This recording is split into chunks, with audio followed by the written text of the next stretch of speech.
নমস্কার বন্ধুরা, আমি বানর বাবু আর আপনারা দেখছেন বানর নিউজ। হ্যাঁ বন্ধুরা, শুনলে চমকে যাবেন।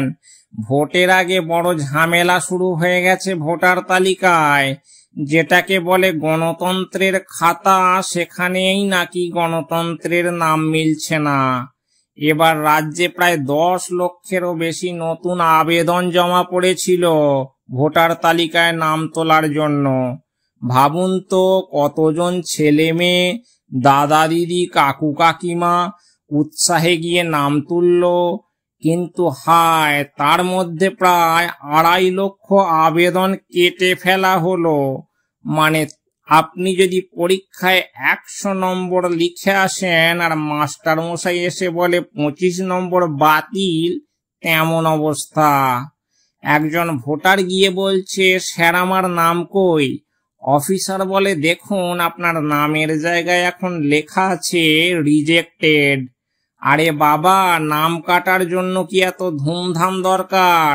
মানুষের নাম কাটছো, মনে হচ্ছে যেন লটারিতে বাদ পড়েছে। সবচেয়ে বেশি নাম কেটেছে উত্তর 24 পরগনা, মুর্শিদাবাদ আর দক্ষিণ 24 পরগনায়। মানে একদিকে নদিয়া আর একদিকে গঙ্গা, মাঝখানে ভোটারের কেলেঙ্কারি। এখন মানুষজন ভাবছে, আমাদের নাম না কেটে যদি নেতাদের ঘুম কাটতো তাহলে ভালো হতো। আরে মশাই, ভোটের আগে নামই যদি খাতায় না থাকে তাহলে ব্যালট বক্সে আঙুলও তো যাবে না। নেতারা বলে গণতন্ত্র বাঁচাও, ভোট দাও ভোট দাও, কিন্তু তালিকায় নামই নেই। এটা হলো ভাত রান্না হচ্ছে, কিন্তু হাঁড়িতে ভাতই নেই। এখন বিরোধী দল বলছে এটা ইচ্ছে করে করা হয়েছে, আর শাসক দল বলছে না না, এটা তো প্রযুক্তির ভুল।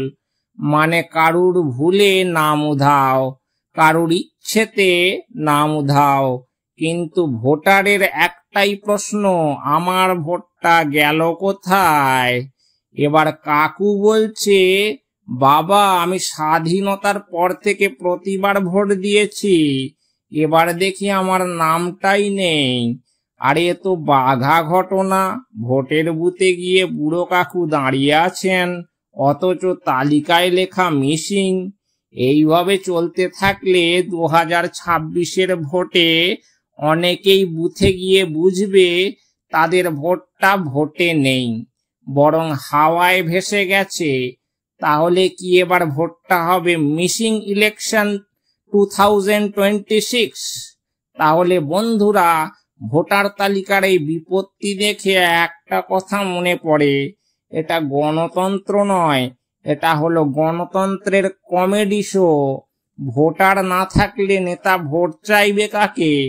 হয়তো এবার ভোট চাইতে হবে বানর বাবুর কাছে। তাহলে আপনাদের কিছু যদি বলার থাকে অবশ্যই কমেন্টে জানাবেন, আর ভিডিওটা ভালো লাগলে একটা লাইক দেবেন। আজকের মতো আমি এখানেই বিদায় নিচ্ছি, দেখা হবে পরের কোনো গরম খবরে। ততক্ষণের জন্য টাটা, বাই বাই।